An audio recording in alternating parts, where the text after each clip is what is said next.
be one of those streams. Hit that shit.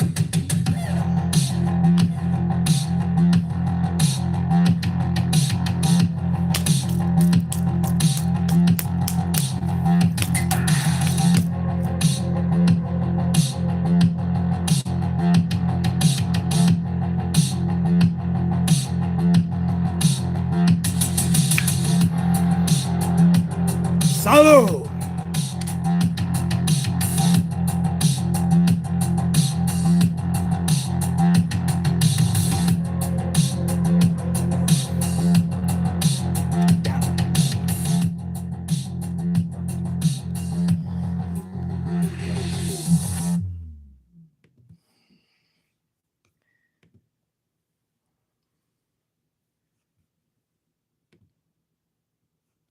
Get the big screen up and rocking up in here, man. Oh, Fridays. Okay.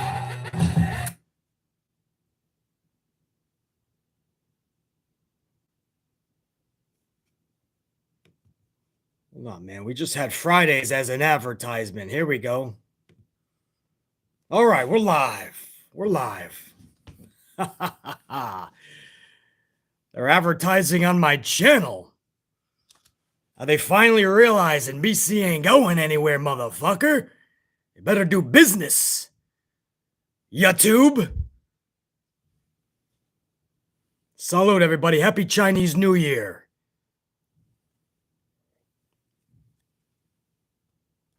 For those that celebrate, or if you don't, tough shit. Happy Chinese New Year anyway. I do.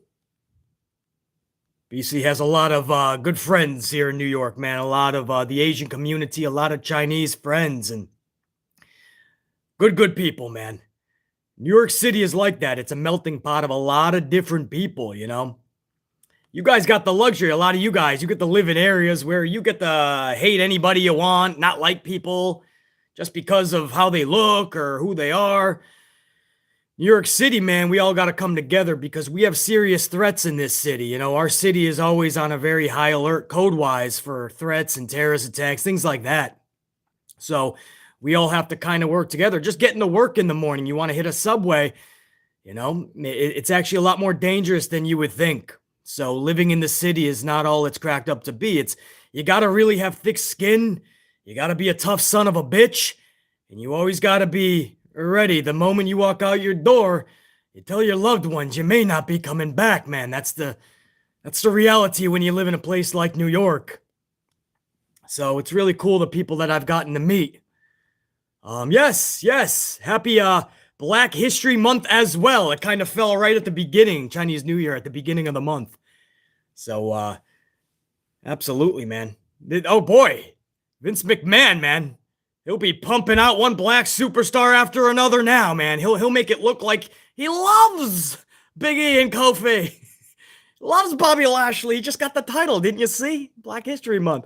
Naomi, title. Then March comes around. That's another fucking story. We've seen it with this dude one too many times. I'm going to save you the fucking song and dance. Vince McMahon. We joke, but it's true. If you followed WWE for years and years, when February comes around, watch some funky shit happen with Vince. His alter ego comes out. All of a sudden, people that should have been getting chances all along, all of a sudden get them. All of a sudden, I'm walking by the Barclays Center in February, and there's a big poster of Naomi. Gee, thanks, Vince. You took Charlotte off for 1 month. Appreciate it, dude. So, Black History Month, Chinese New Year, right? Fucking Lily. Put Lily to the side. This is Chi-Chi Wu, for those of you wondering. This was gifted to me. Chi-Chi Wu. She was the ox, man. It was the year of the ox for the Chinese New Year last year, 2021. It was the symbol of the ox. Now, unlike what a lot of WWE, unlike what Triple H used to like to do, passing fucking torches, Ox is going to pass the torch today to the Tiger. This year is the year of the Tiger. Pretty fucking cool, man. So Ox is going to retire after today. Everybody say, thank you, Chi-Chi. C-H-I-C-H-I. Her real name is Chi Chi Wu. Chichi. Say thank you, Chi Chi. She put in a good year. Or thank you, Ox. O-X. Thank you, Ox. I see nobody thanking Ox. I'm on a delay. Okay, not Asuka. Ox. All right, she's not happy. We're on a delay and she's not seeing anything. Jeremy, thank you. Exul, thank you. Deontay. Larusk. Marie. Thomas. Malachi. NJPW. Free 33 minded. Yes, all you got. Thank you, man. Michaela Thomas. We're fucking, yeah. Oh, yeah, thank you, man. She's watching. This is the first stream she's ever gotten to catch. She was going to take out fucking Lily, but Lily wants no part of her. Anyway, happy Chinese New Year. That's my cold open because now we got to get serious, guys. I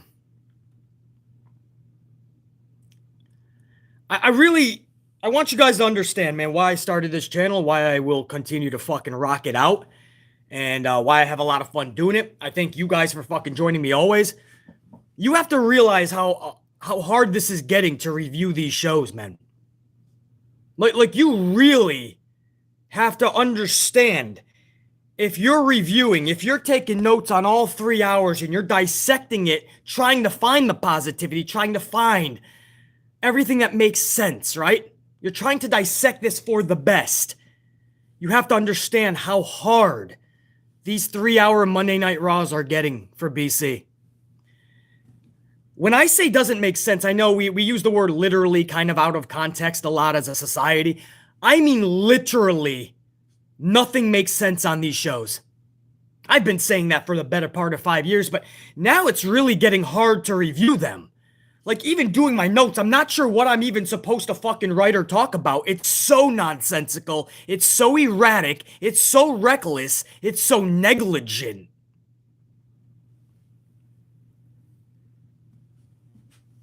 I don't even think that they're understanding what they're putting out there to the national audience. I honestly think that they're just in day-to-day mode, and then it doesn't even matter because Vince is in last-minute mode. So anything that they send to Vince, another reason why I can never just blame fucking Bruce as the hierarchy.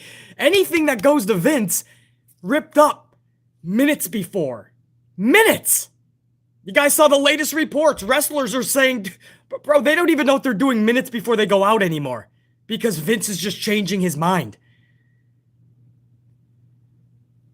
If they're so lost and confused, how the fuck do you think the audience is? I know a lot of you guys don't watch the show. You just tune into BC the next morning. I appreciate that, as I always tell you guys. Something happened last night. This is real. I'm not trying to pull a gag on you. It's February. It's not April. There's no April Fools. Brock Lesnar literally said, "I'm not going for your title, Bobby." And I put this up, but we did a live reaction of the first hour. I'm not going to go over the first whole hour. There was nothing in it anyway.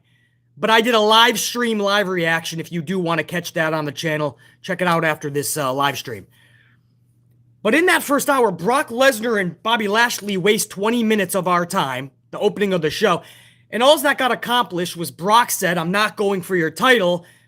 I'm going for Roman," obviously. Okay, so you're going for Roman's title. There it is. Adam Pearce is right there. It's official. Let's rock. Let's move on with the night. Now, you know what happens, guys? True story. We start building the Elimination Chamber immediately in the same segment because Adam Pearce says it's official. In the Elimination Chamber, the first entrant. First of all, Bobby Lashley will be defending the title in the chamber. Go figure. That's another fucking what the fuck moment. But he literally says, Brock Lesnar. And he says it like he's a face, too. He hyped it up. Kevin Dunn panned to the crowd for the excitement. But I thought Bobby was just the face. But because Paul Heyman turned on Brock, is Brock also the face now? So the segment is one of those things where nobody's thinking it through. But here's the deal.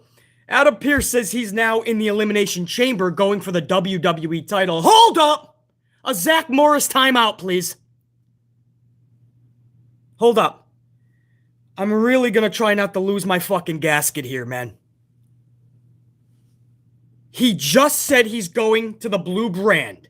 We already know behind the scenes he's going to be exclusive to the blue brand by WrestleMania.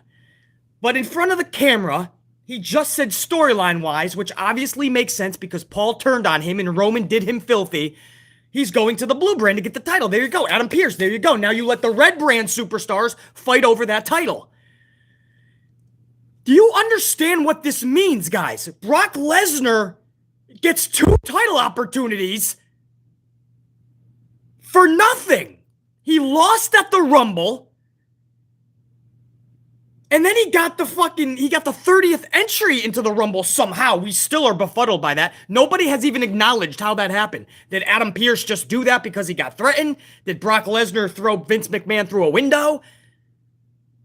No explanation. He just shows up at number 30, wins it, picks his fucking title, which is the blue brand title, but before that, you get a consolation prize. You get to collect the WWE title as well. Does anybody see how much sense this does not make? And there's no explanation. And then somebody who has fucking brilliance to this industry like BC, I have to go and review this somehow? How the fuck do I talk about this? And you got schmucks that come across the channel and go, I wish he would speak more positively. If he doesn't like it, why doesn't he just stop watching? Well, I couldn't stand my Green Bay Packers the last 10 years. I keep fucking watching them. The fucking choke artists in the playoffs, but I still watch my Packers. I'm not going to give up. I'm going to critique. I'm going to yell at them. I'm going to flip the fuck out when they're doing wrong. Just like my Knicks, just like my Yankees. Instead of saying, why does this guy yell so much at pro wrestling? Why doesn't he just relax and enjoy it? Why doesn't he just stop watching if he doesn't like it? Instead, why don't you get a little bit more fucking semblance of your own common sense? Why don't you raise your bar a little bit? Why don't you stop getting fed lilies and scooter races, bunnies and yoga classes, water gun fights, and wrestlers dressed up as trees and ninjas to chase a Target Walmart championship? Why don't you raise your standards is what BC would rebuttal to you.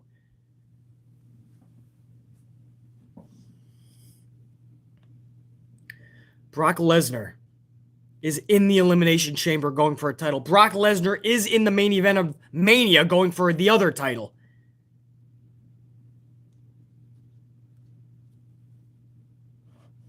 And nobody wants to raise any fucking concern about that. First of all, how he's even going for Roman's title should concern you. There's gonna be no fucking... Paul Heyman is gonna be the heartbeat of that story. The heartbeat. Because without him, you have nothing. We've seen this match 27 times. Couple of times at a WrestleMania. A couple of times in fucking Saudi. It was sitting in their lap. After Paul Heyman screwed Brock, I told you guys in the good, the bad, and the ugly review, I told you, just have him wait in the parking lot on Friday night. Start the show with Brock Lesnar in the fucking parking lot, bro. And he's waiting for Paul Heyman and Roman Reigns to show up. A la The Undertaker. I got it queued up. I hope you can hear some audio on this. But this is what they did years ago when The Undertaker got done dirty by Paul Levesque, Triple H, and Stephanie McMahon. Any of you guys remember your history? And he showed up. The blue brand, they started with The Undertaker waiting in the parking lot on his motorcycle. Kane tries to talk him out of it. William Regal tries to talk, and they kept going back to him every other segment. Until finally, that limousine pulled up with Triple H and Stephanie McMahon in it. You guys fucking remember how fucking you felt when that was going on, man? When Stone Cold was being arrested for certain shit? Those are storylines. Riding around on a fucking scooter in a race is not a storyline. It doesn't lead to anything and it doesn't give you goosebumps. Brock Lesnar got done filthy by Paul Heyman. He should have been mean mugging all the way into Friday Night SmackDown. Instead, an hour later, he wins the Rumble and he's smiling when the show goes off there. A guy who was just involved in a great sequence where Paul Heyman turned on him. We should not see Brock until Friday night at that point. Sell the story. An hour later, the story is ruined when he wins the Rumble and he's smiling, pointing up to a burning WrestleMania sign. Burning because even the wrestling gods knew that that was horseshit, so they lit that bitch on fire.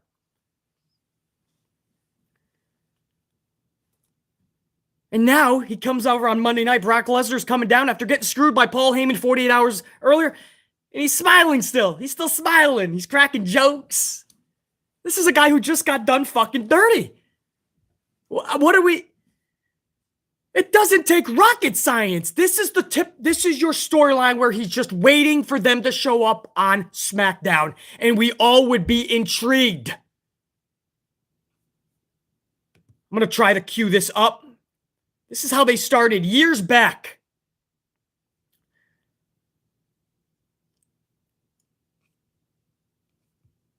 I wish I had an exact year. Maybe JR9 can pull that up. But this is when The Undertaker was waiting. I want you guys just to listen to some audio and just try to get a sense of feel. You can close your eyes and listen to this. I hope you can hear it.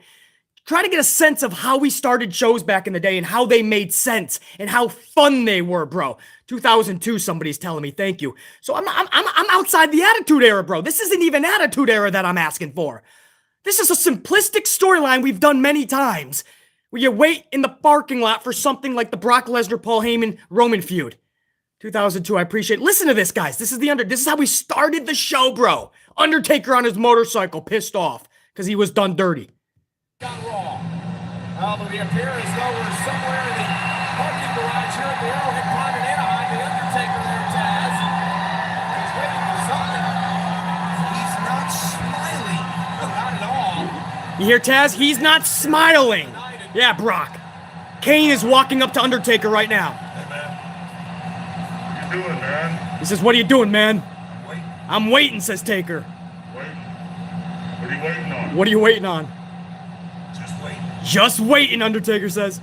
You're waiting on Triple H, ain't you? Kane knows what he's waiting for. Maybe.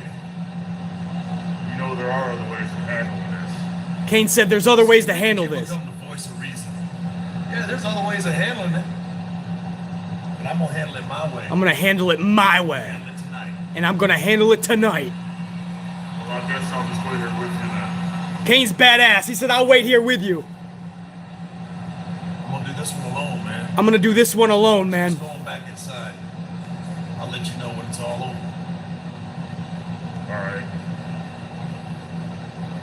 Kane walks away. He says, hey, get one in for me. Get one in for me. Damn right, I'm gonna get one in for you. Damn right, I'm gonna get one in for you. Now we fade out. Undertaker waiting for Triple H. Things are gonna explode tonight. Things are gonna explode tonight. We fade out. We go to commercial. We come back. Undertaker's searching for a weapon in the parking garage. Waiting for Triple H, Taz. Looks like he's looking for something. I think I know what he wants to do with something and who he wants to do it to. He's got a pipe. Explosion could be on the horizon tonight on SmackDown. Cole is pumping up an explosion tonight if Triple H decides to show up. Through his head, Cole. What is he gonna do to Triple H? Fade to black, cut out to a match. Come back, Q3. He's trying to say that. He's trying to say that. William Regal is trying to talk sense into him now. This is segment 3. You obviously didn't hear me. I said perhaps we could go inside, maybe over a spot of tea, sort out your grievances that you have with Triple H. Triple H. I suggest, young man, that we go inside and sort out your problems with Triple H before I have to do something I don't want to do. William Regal's pissed. Taker is even more I pissed. suggest you get out of my face before I do something that I want to do. He just put that pipe up to Regal's face. Regal's backing off. He's not leaving that parking lot until H and Stephanie show up. Undertaker waiting for Triple H and not in a good mood. I sense an explosion here tonight. Fade to black, enter Q4 match. Oh, wait a minute. Come back for Q5. Limousine is showing up. Hey, would you look at this? Oh, somebody left a motorcycle out in the middle of the garage. Looks like Undertaker. I hope that doesn't flip over. Triple H is getting out. He's met by a raging Taker. Let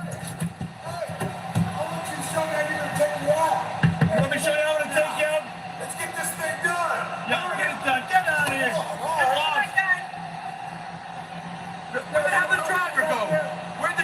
Triple H is yelling for his driver. He beat feet. He's fucking out. Show me how you're gonna take. Triple H is hiding in the limo with Steph.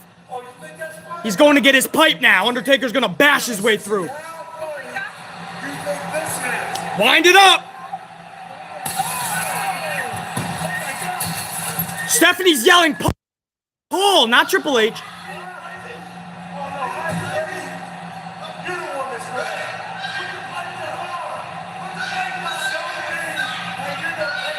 Stephanie's raging out, man. They're yelling for the cops already. Arena police is flying in.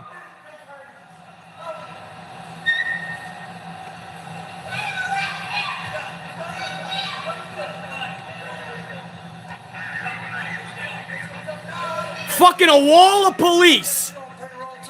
He's got the pipe to a wall of police.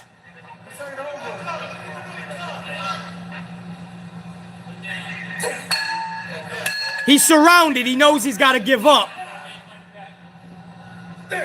He's being arrested. Triple H is finding a moment to give him a right hook. Triple H is taking his jacket off.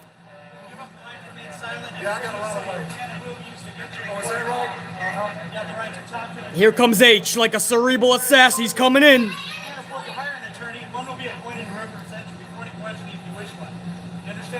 Yeah, I understand everything. Here he comes. Boom! Just popped. Pop taker. Hot damn! Hot damn! Hot damn! That's how you do it.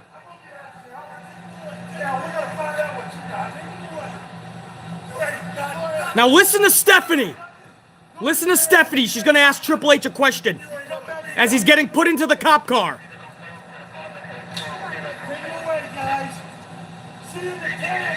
Listen to this shit.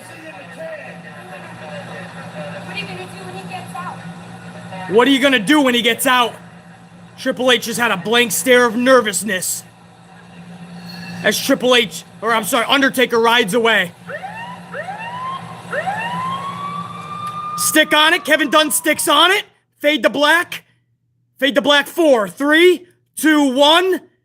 Cut off the air. SmackDown goes off the air. That's how it's done, folks. You just witnessed or you listened to how this was done back in the day. That is how you do a fucking storyline. You start at the beginning of the show, you make everybody put the remote control down because they gotta see what's gonna happen. You keep going back to it every other segment, and at the very end, you captivate your whole audience to the point where now they need to tune in to next week, and they got to check out the pay-per-view. No, not anymore. Nope. These days, the dirty turn is done by Paul on the Brock. By the end of the night, Brock's smiling, pointing at a sign. Nothing makes sense. There's no story build. There's no story arc. There's nothing. I really hope you guys could have heard a lot of that, man. I tried to ad-lib at points I thought were a little softer. But Undertaker Triple H, you guys are telling me it's around 2002.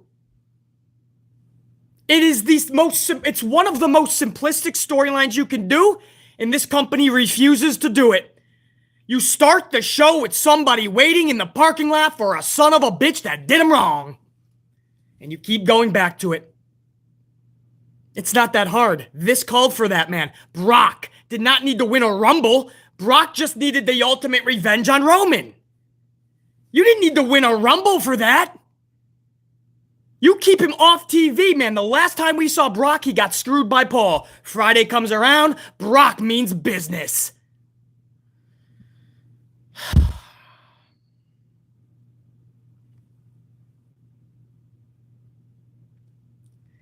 You know,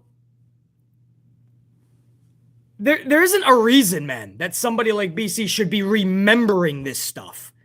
There's not a reason that I should be coming up with more captivating television. And the funny thing is, you can't even dispute that they can't do it for any reason. It doesn't cost them any more money. The whole thing was just in the lot. You put some wrestlers in some fucking stupid cop uniforms, give them fake badges, have the fucking cop cars with some woos, and you're fucking good. It doesn't take a lot of money. Not even that much time and effort. I shouldn't be given more better storylines in this company, but that's where we're at. Instead of doing shit like that, do you know what we're getting? Scooter races. Oh, I'll say that again. We're getting scooter races. We're getting spelling bees. And we're getting next week a quiz. That's right, quiz. Just like the MTV Challenge, you're going to have trivia. How many Kardashians are there? 76 sisters? 77 if you count Rob Kardashian? Well, if you're counting fucking how many women are in the family, would Bruce then be fucking 78?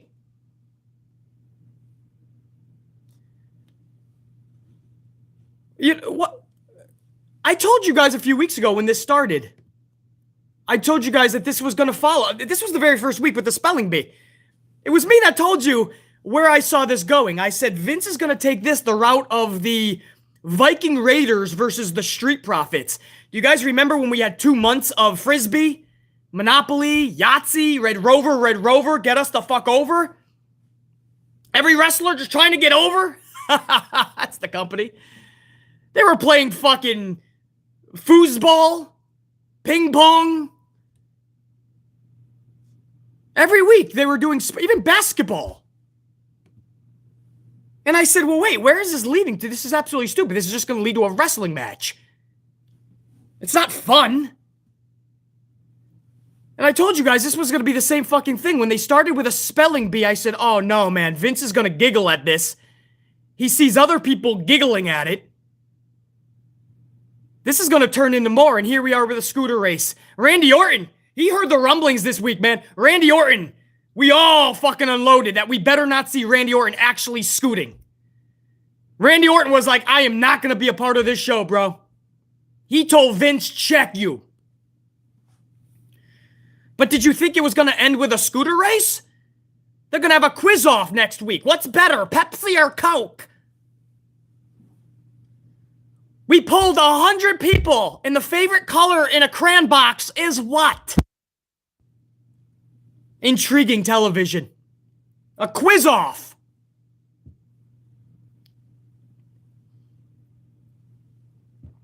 So it's one thing that we're not getting the Undertaker, Triple H type of stuff, the Stone Cold Rock stuff that we used to get back in the day, the Authority, whatever, man.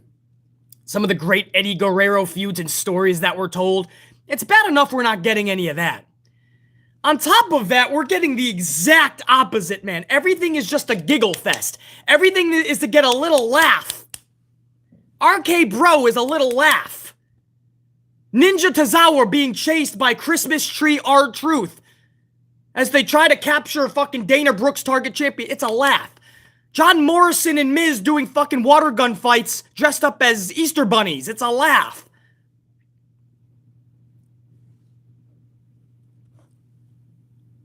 But when pro wrestling is on life support for years now, maybe we need to bring that sense of realism back. I've said from day one, that's why I think Ronda Rousey and Brock Lesnar have a place in WWE. They bring that big fight feel realism.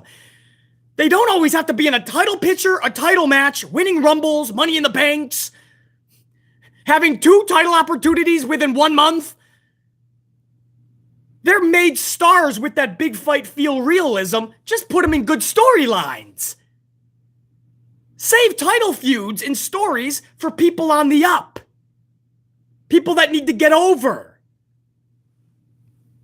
But I think Brock and Ronda have placement. We need the sense of realism. This giggling shit is ruining professional wrestling.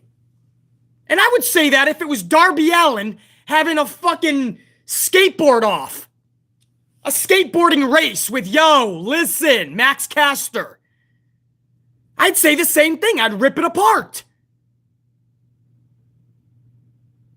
I don't need to see Darby Allin having a skateboarding race. It doesn't go with the character. At least a skateboard goes more with Riddle. I just had this crazy notion, though, when he got to the main roster that I really wanted to see him be a legit wrestler and not just used as a clown.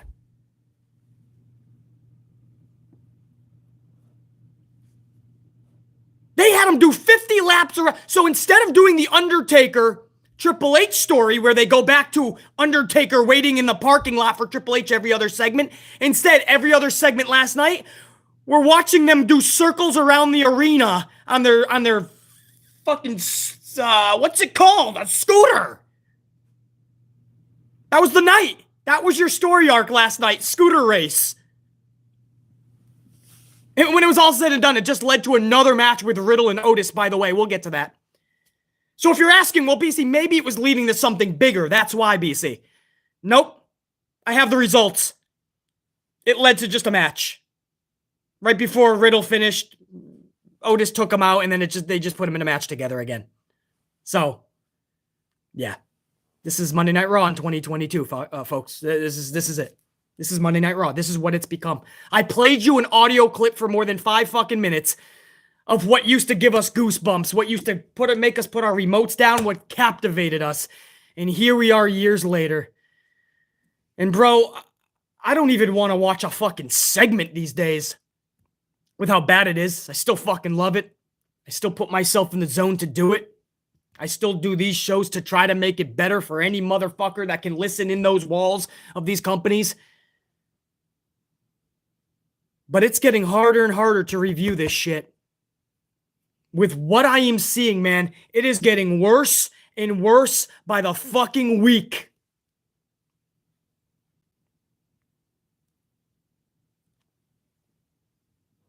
And the more that we get Bearcat Lees and medieval times carrying crosses and dewdrops, the more we get this type of foolish 7-year-old shit, the more it's going to get worse. This shit is for 7 to 9-year-olds. Scooter races, people dressed up as ninja and Christmas trees, water gun fights, Easter bunnies.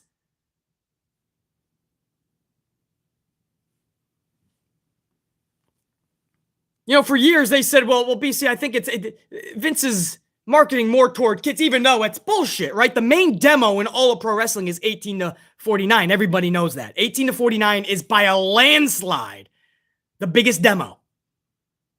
Kids are nowhere near the 18 to 49 demo. But even if you wanted to say that's what Vince is marketing to, this is below that, bro. This is 7 to 9-year-old. This is like fucking fresh out of kindergarten type shit. This is like the kid is going from Sesame Street to WWE.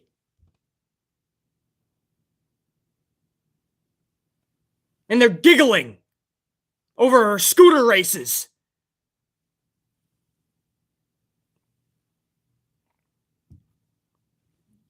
If pro wrestling was booming, if we were getting captivating television and segments and stories that were so intriguing, I would give you guys this goofy shit. They did goofy shit back in the day. Let's not act like they didn't do some goofy shit. It's Vince McMahon we're talking about. I hope you guys understand where the problem lies. The problem lies that everything else sucks. And they're spending all their time trying to get creative on scooter races. If everything else was good, or even 2 to 3 things, I'll be generous, 2 to 3 other segments. If that was good, bro, I would accept this nauseating, redundant bullshit clown show circus that we get every week. For you guys. Because I know there's a lot of people that giggle with RK Bro. Maybe there's grown adults out there who actually bought the Hey Randy shirt. A purple shirt with green lettering. It just says, Hey Randy. Because Matt Riddle's character is a needy child, and Randy Orton is his father that he doesn't want to abandon him. He's got daddy issues. That's the whole character of Matt Riddle. The shirt says it. Hey, Randy. You remember his story. He talked about his father leaving one day for milk, and he never came back, and now he's afraid that Randy Orton's going to leave him. The story told you that's his character now. He's the needy child that Randy never actually wanted, but he's going to give him free weed, so fuck it. I'll smoke your supply and act like we're friends, or I'll be your daddy as long as you keep supplying.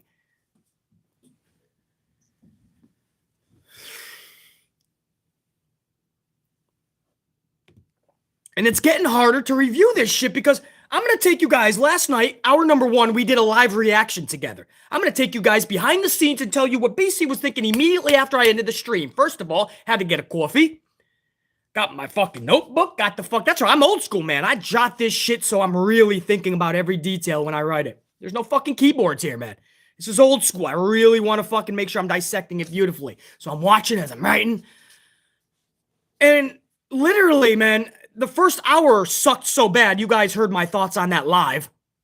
As I'm writing my notes, I'm literally segment by segment becoming more pissed off. Like, I'm getting more pissed off as the show goes on because I'm like, wait, we have to have something good. We're an hour and 15 minutes into the show. Then we're an hour and a half. Then we're 2 hours into the show. It took me 3 hours to finally get something I gave a shit about. You know what it was? A female from the past. Her name is Lita. She ended up coming out at the very end of the show, and finally BC came to wake. I got awake. Just like at the Royal Rumble, everybody wants to piss on Shane McMahon. Oh, fucking here we go again. Shane McMahon. Fucking A, man. He's gonna ruin everybody. He's gonna stand in the way of everybody. Even though Shane McMahon's been gone for months and nobody's been being made. It's the same Vince McMahon's WWE. Don't blame Shane McMahon for this. But at the Royal Rumble, Shane McMahon was the only fucking part in the men's Rumble where I actually went, oh fuck, somebody I care about. How sad is that? Lita last night was the only motherfucker. The only person to go through the curtain last night in 3 hours that I gave a shit about because of the booking of them. It's not that I don't have love and respect for these wrestlers. It's just they're not booked properly for me to give a fuck about them. The only person I gave a fuck about was actually Lita. I'm giving you guys candid thoughts right now, man. I'm giving you guys the most honest BC you're going to get, man. That's sad to say. Shane McMahon was one of the only bright parts of the men's Royal Rumble, and Lita was only one of the brightest parts of the first Raw on the road to WrestleMania. Everything else I want to forget like yesteryear. That scooter race, I want to forget that. Rhea Ripley versus Nikki Ash, I want to forget that shit. Alexa Bliss with these fucking psychiatrist segments that are going nowhere. I want to forget that. I'm going to right now. Expecto Petroleum. Done. Brock Lesnar getting 2 title shots. 2 different titles within 1 month time. That's something you can't forget because that's coming up.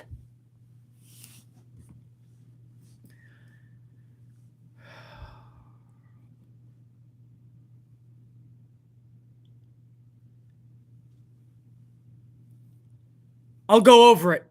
I did the notes. I wasn't happy about it. The show, I'm going to be as candid as I can, and this is going to make people cry. I don't give a fuck. Guys, I grew up in projects, made bad decisions, went to prison, battled through fucking from Boston to New York City. I don't give a fuck if people cry over my words. I've been the asshole since fucking day one. The badass son of a bitch from the 1980s. I don't give a fuck who cries. I'm going to be full amplified and honest with you right now. This show sucks. It is horseshit. It is buffuckery to the highest levels. I can't stand what they have done to it. And now more than ever, I'm going to stand up taller and yell out louder.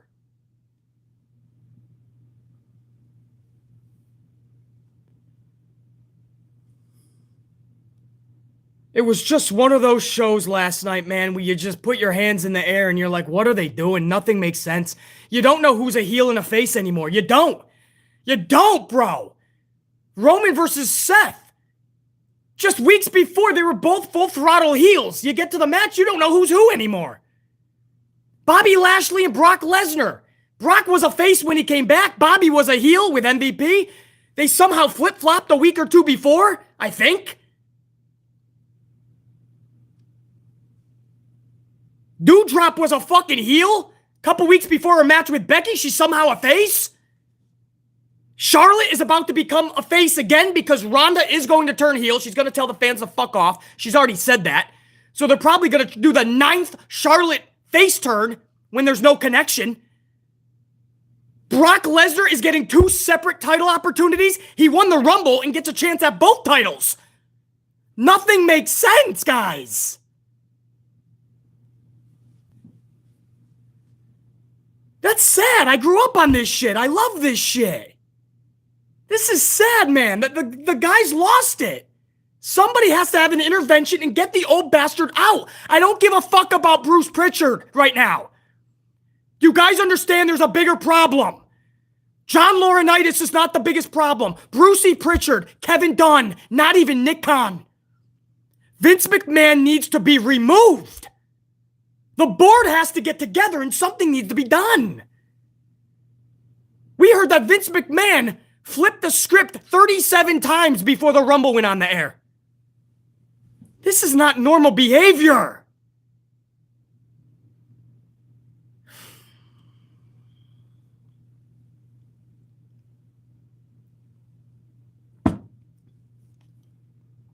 I understand that we will never get the old WWE back when it was fun. Not even the 80s. I'm talking pre-Attitude Era. Not even post-Attitude Era like the clip I just showed you. You guys are telling me from 2001, 2002-ish. Undertaker waiting for Triple H. We won't even get that back. What do they call that? Ruthless Aggression Era. We're probably not even going to get any semblance of that back. But I know the talent in these guys and gals. I know what it can be and should be. This ain't it, bro.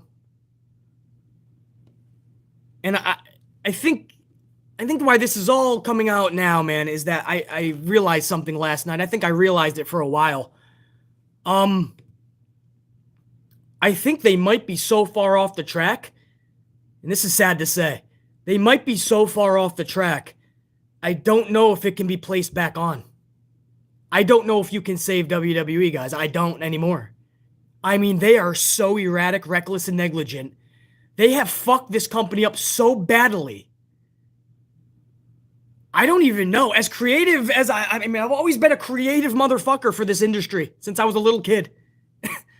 I don't know how you, I mean, you have to start from the bottom, from scratch, and you just have to work really hard with segments like I just told you that Brock should have been in.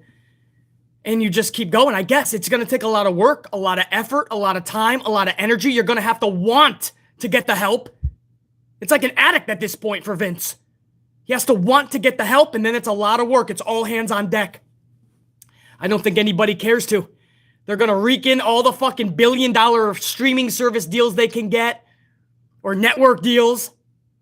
And then when it really reaches rock bottom for fans not tuning in anymore, that's when Vince is going to just call it quits. He'll sell the motherfucker. He's already primed to. Nick Khan has got him in a perfect spot just in case. All of December, the ratings were in 1.5. Now as we get to WrestleMania season, we see them bump up to 1.6, 1.7 again. Royal Rumble was in a 1.7, I believe, going into the Rumble. I believe last night, because everybody wants to see the post show, I wouldn't be surprised if it hovers around 1.8. But your natural standard audience has dropped to a 1.5. I showed you guys in many videos the trajectory of the last 5 years. They lose 250,000 viewers every year. The last 5 years, they lose 250,000. That tells me that within just 2 years' time, Vince McMahon is below 1 million. If Tony Khan and AEW can start whooping ass, they could actually defeat Monday Night Raw in 1 year's time. If they can eclipse 1.250, and if McMahon goes to a 1.240, Tony Khan has just did the unthinkable. I think I noticed last night more than anything that this company is more fucked up than we originally thought. There are no decisions being made anymore that make sense. There are no decisions that have common sense or logic behind them. Nothing is leading to something in the future that we care about. There is nothing. Vince McMahon is waking up every morning, and it's like he's hell-bent on fucking with everybody. Trolling the audience for sure. Fucking with his own wrestlers, stripping their confidence down in their self-esteem, ripping up scripts so they think they know what they're doing that night, and then 10 minutes before telling them it changed. And seeing how much he can fuck this place up. He might not even be doing it consciously, which is even more tragic. This could be subconscious. He could literally be losing his marbles. Let's go over the fucking show. Damn, that's a long-ass cold open, man. I have great concerns for this fucking company. That's Chi Wu, in case you guys are wondering if you're just joining, man. It's Chinese New Year. This was the year of the ox. This was gifted to me. I have a lot of friends in the Chinese community, Asian community at large. That was gifted to me. It was the year of the ox this past year, 2021. Chi is going to retire after today. She's going to hand over the reins. She's going to pass the torch to the year of the tiger, which is 2022, starting today. So bring out your fucking inner tiger amp unit and kick 2022's ass. So that's Chi Wu. That was my cold open. And I want to thank you guys. I didn't even mention this. That was a long cold open. During that cold open, man, over 200 of you smashed that up. We didn't even get to the review yet.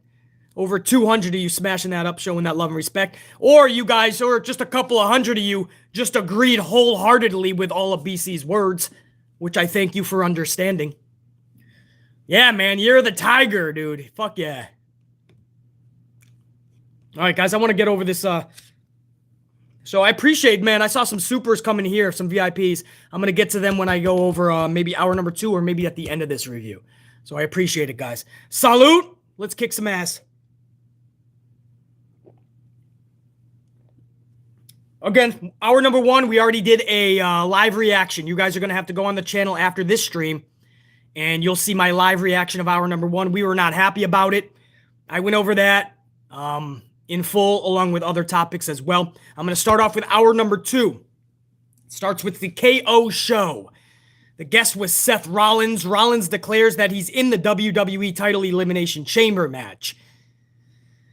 Austin Theory hits the ring and has a match with Kevin Owens to see who qualifies for the Chamber. I want to see if you guys understood what I just said. Okay, so it's the KO show. Rollins is the guest. Rollins informs KO that he's just been put into the title match, even though his victory at the Royal Rumble was a DQ victory, and it wasn't even to do with the red brand. Had nothing to do with that title, nothing. But he's just thrusted like Brock Lesnar into the chamber match. Yet Kevin Owens has to qualify with Austin Theory. This is what I mean about nothing making sense. This is what I mean about bullshittery and bullfuckery. I ask to meet me halfway with this company. Make it make sense. Even if it's a little bit, I'll take it the rest of the way. Give me a little bit of common sense and logic and believability, and I will embellish it tenfold, just so that we all can enter the realm of that realism. But if they're not going to meet us halfway, bro, then it just doesn't make sense. You have some people just being put in, others have to qualify, no fucking reasoning behind any of it.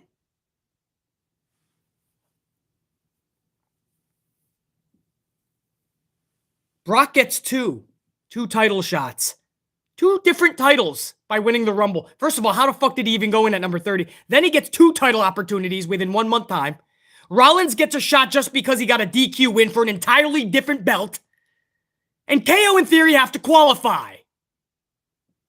Thank you for entertaining that ludicrous, nonsensical notion. Does this company even stop to think about the decisions that they are making? Because, guys, this is pathetically ridiculous. It's erratic, reckless, and negligent. We've been watching a show that for over 5 years has no structure.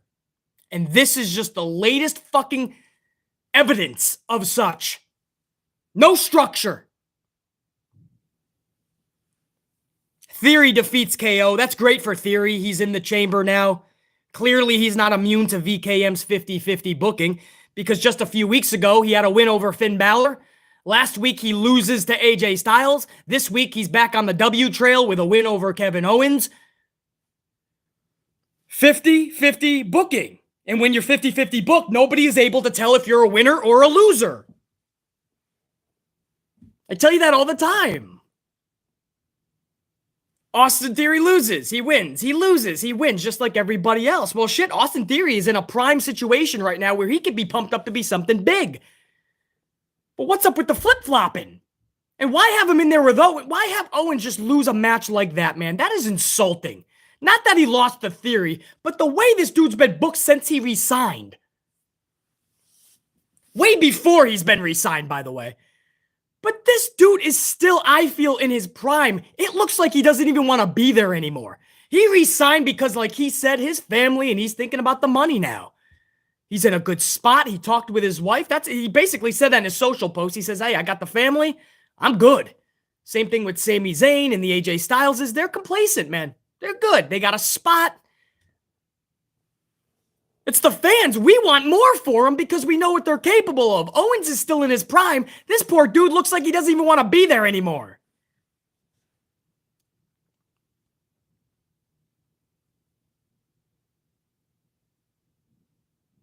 Yeah. Yeah, also a heel versus heel. Isn't Owens still a heel, by the way? He was a heel with Rollins. Theory's a heel. So Vince just booked heel versus heel. That was good. Somebody in the chat just reminded me of that. That's what, there's no... You can't make this shit up, man. Somehow Vince does.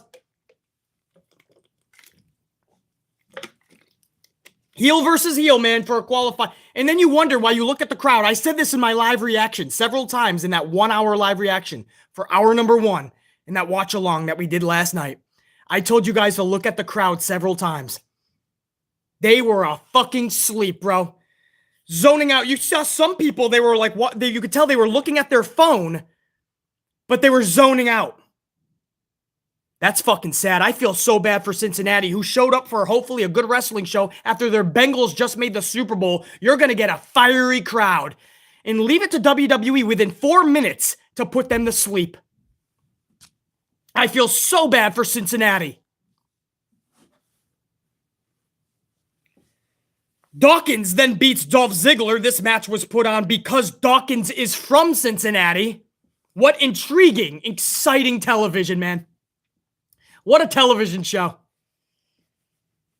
Instead of putting on the best possible fucking television, the best possible wrestling show you can do, best promos, the best segments, they're just trying to piece fucking things together last second.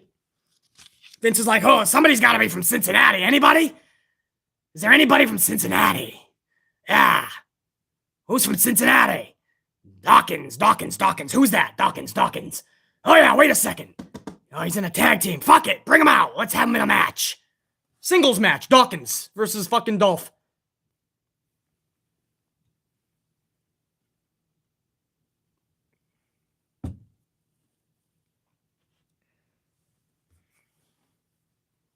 How is this entertaining?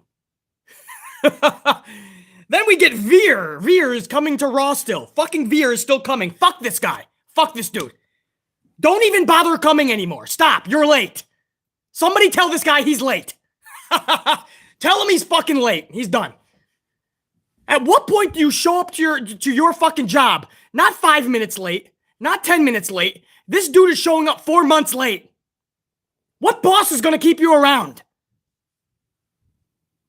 This fucking guy has probably been locked in a gas station bathroom this whole time. Leave him there.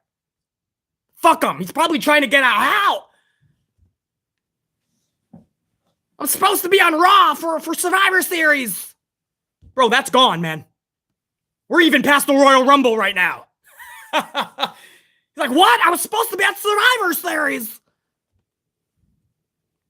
Fuck it. He's late. It's done. Find another job. I am done with this Veer shit. Shane McMahon came back before Veer. Christmas will be here before Veer.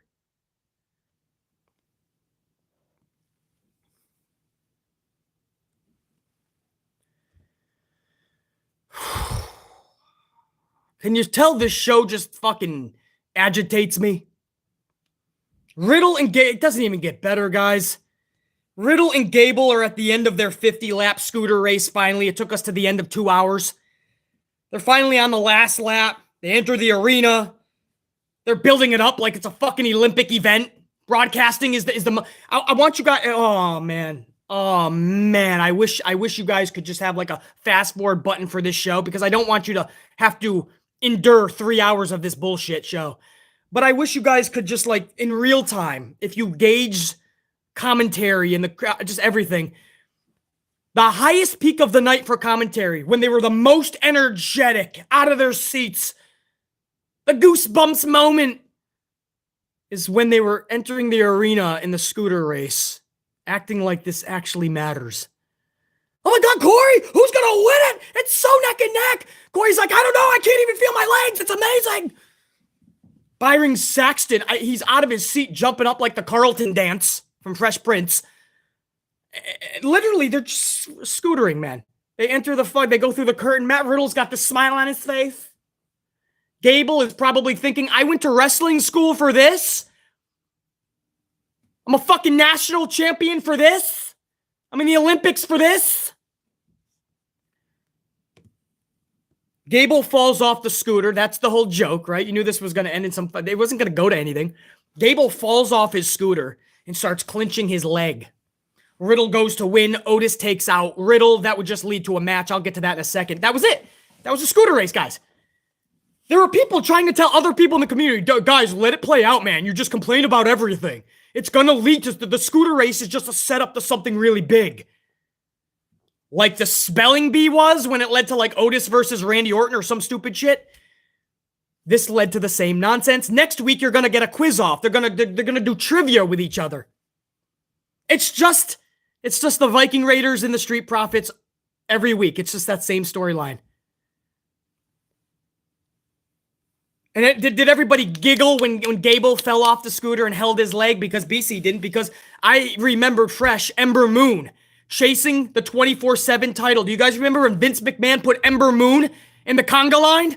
And Ember Moon, one of the best female wrestlers in the world, had to chase the 24/7 title. And she actually snapped her fucking leg in the process. It was such a bad injury and she wasn't recouping correctly. She thought it could end her career at one point. Could you imagine one of the best wrestlers in the world's career being ended because you wanted her chasing a fucking title because you had no other plans for one of the best wrestlers in the world. So you threw her like garbage into a conga line of jobber schmucks chasing around a Target title.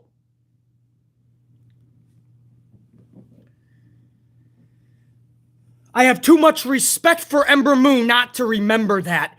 And when Gable went down for such a stupid thing, I knew it was obviously storyline. I knew that was meant to happen. It was a fucking horrible, stupid fall by Gable. But it's just not funny. Not funny to me. These are stupid segments where people actually do get hurt.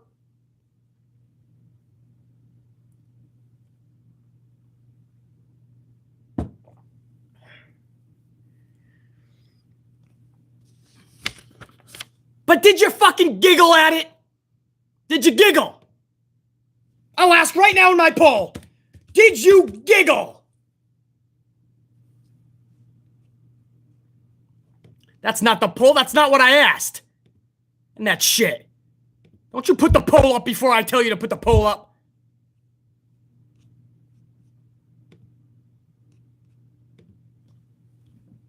Did you giggle?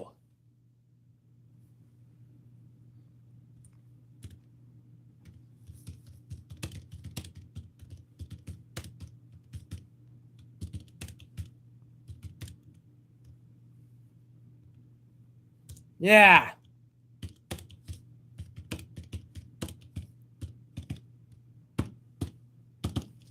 Did you giggle during the scooter race? Did ya? Did you giggle? There it is. There it is. I just put up a poll. Let me know if you giggled. Because if you did, you're exactly who Vince McMahon loves. I'm not going to throw shade if you laughed at it, bro. I'm not going to knock you. I'm not going to insult you. I'm just letting you know Vince loves you. Congrats.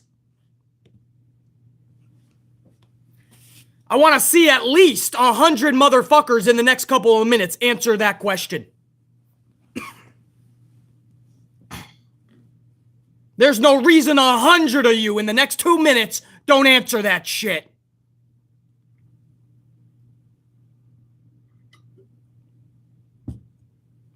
Oh, we already had over 100. 96% of you did not giggle. Because it doesn't even fucking matter how I fucking speak at this point. It'll be more entertaining than that garbage fire last night. It doesn't fucking matter. Doesn't matter to the characters, the show, the development of anything. It's useless television. Get it off the show, Vince.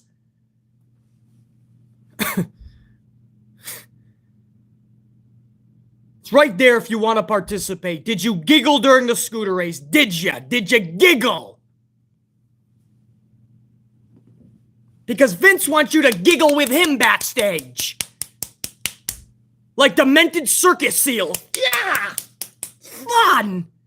Like a bunch of fucking 6, 7-year-olds getting out of kindergarten or first grade. Hey, Joey, did you see the scooter race?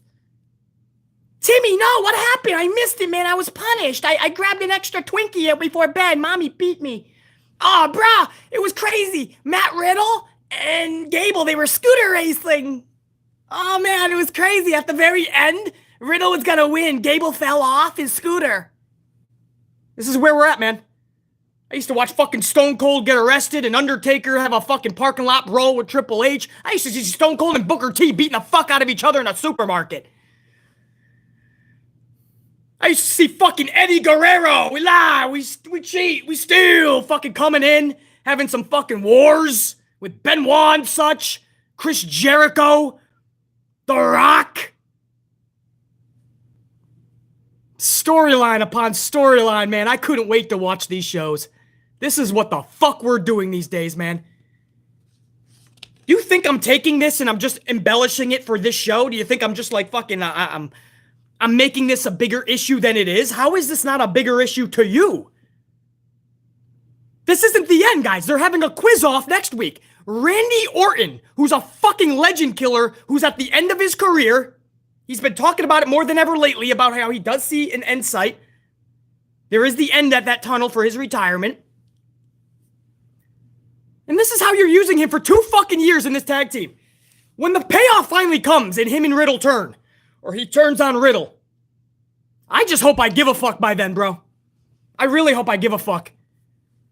This is not long-term storytelling. This isn't tag, this is a legit tag team.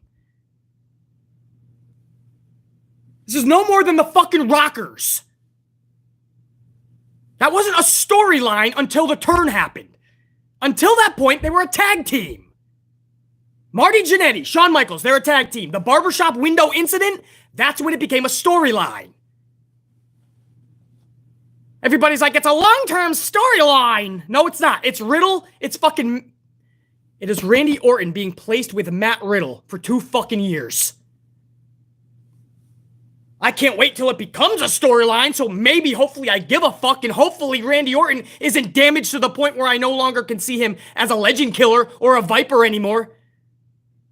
That dude knew he could not show up last night for a scooter race segment. He knew it. He told Vince, fuck you, dude. I'm out. I feel so bad for Randy Orton, bro. I'm sure he doesn't mind to a point, though. He gets to fucking smoke some how you doing with Riddle backstage. Brock Lesnar's probably with them. 94% as we go toward 200. 200 people already participating nearly, and we're at 94. 94% basically, well, let me break that down. That basically means 94 out of 100 people said this was fucking straight a garbage fire. 94 out of 100. A lot of people.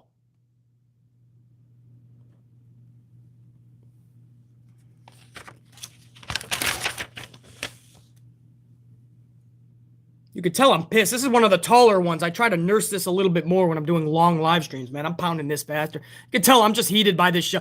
This show fucking sucks. This show fucking sucks.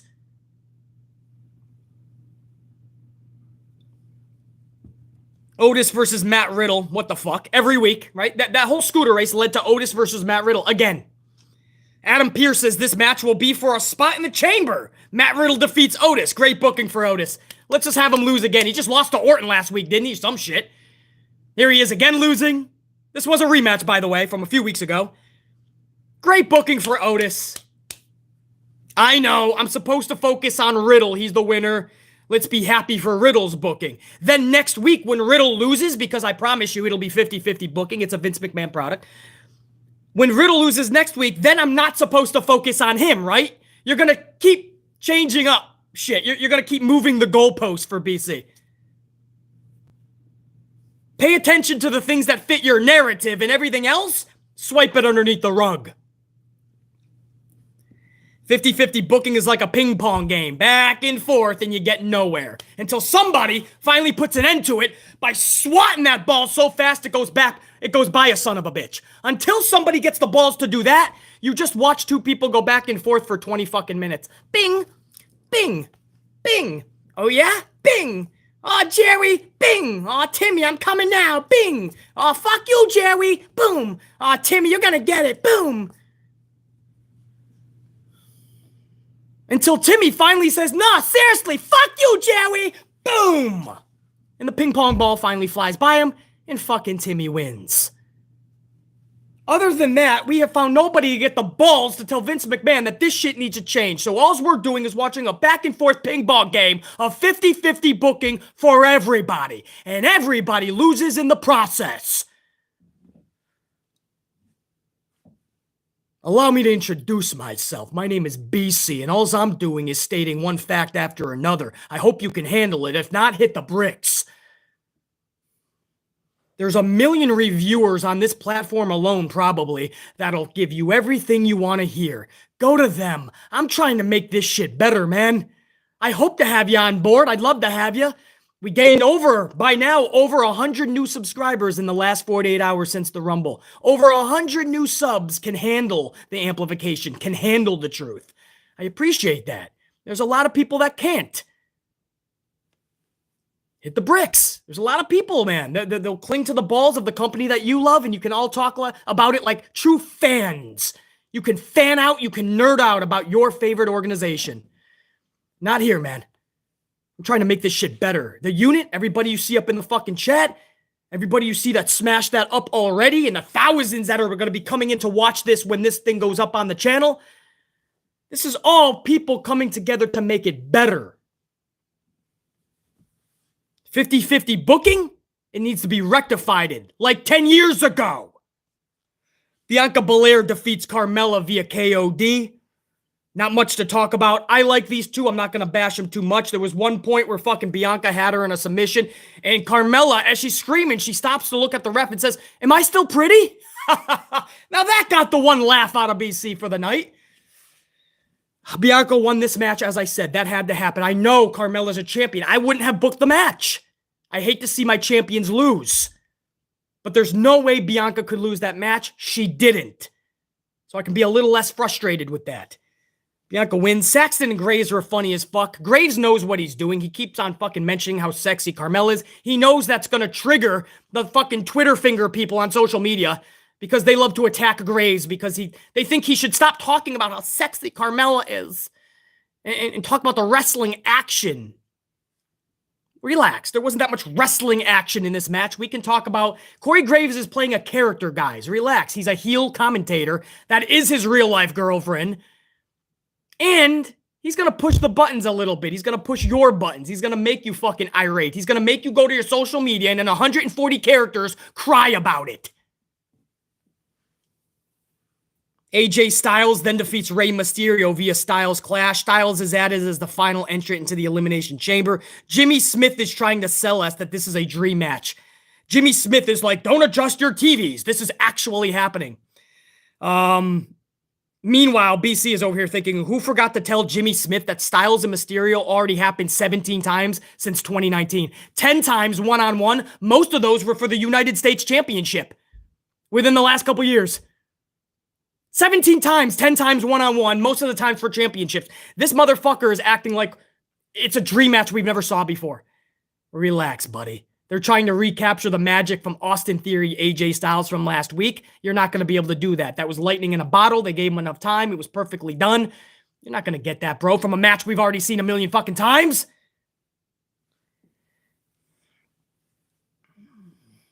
This dude over here acting like we never seen it before. It's as redundant, and I mean this, man. It is as redundant as your morning shit. You can count on fucking Vince McMahon's redundant booking and rematches like you can count on your morning shit. I see some people going, AJ Styles should win the Elimination Chamber. No, I love AJ Styles. I can't wait for... I'm so glad he's away from Omos. I'm glad that he's starting to look... I mean, he won against Austin Theory last week. He wins here. He's going into a... Hey, fucking awesome. Are you okay with playing hot potato transitional champion your titles? Bobby Lashley just got that from Brock, who just got it 3 weeks earlier. I'm going to go over this one more time. I don't think that you guys are understanding. Big E was your champion last month. Brock Lesnar became champion. Bobby Lashley just became champion. Then you want AJ Styles to become champion. And then I'm sure you're going to want somebody else at WrestleMania. That would be 5 champions in 3 or 4 months. AJ Styles cannot walk away with a title, guys. First of all, you can't do Bobby Lashley that filthy. That's just fucking, that's fucked up. That'd be the second time you ruined this guy's title reign, and the second time was literally tragic. 3-week title reign? I don't understand why people don't think shit through before they speak. We love AJ Styles. I would love to see him with another title reign, a world title reign. I told you this a million times. You cannot have 4 champions in 2 months, guys. You can't do it. It's going to lower the prestige of the championship. There is no way from heaven to hell that AJ Styles can walk out a title holder.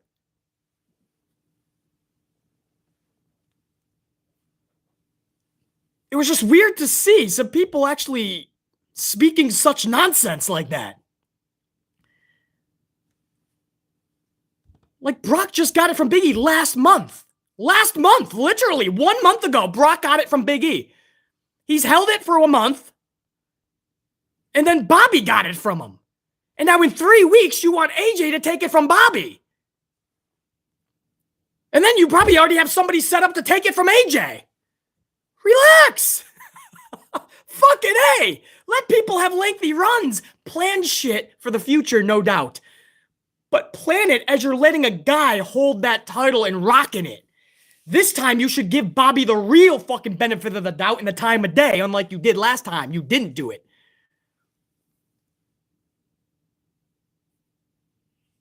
I mean, you got people in the community. They're doing some weird shit, man. I think Vince McMahon has fucked them up so much that they're going along with Vincent-type booking. They're just having a new champion every month. I'm serious. I saw people actually saying AJ Styles has to now get the title in 3 weeks. When Brock just got it, then Bobby just got it. We're literally just playing a merry-go-round of hot potato. Who wants a fucking title? Here you go. Title. Title. Title. Title. Who wants a title? You get a title, you get a title, you get a title. You over there in the red, you get a title. You in the blue, get a title. You get a title. You in the small one, in the title. You get the tall title, I have the title. You over there in the back, you get a title. Everybody get a title. In the front row, get a title. 6th row over there in the lean. We go over to the right, you get a title. Everybody in the 6th row, you get a title. It's you. You right there in the middle. Yeah, you looking at me right there with the 2 eyes out. Oh, is that a 3rd eye? Well, you get a world title. And you over there in the back left. Oh, section 213. Yeah, I'm looking at you in the pink hoodie. Yeah, you get the title shot. Everybody gets a title shot.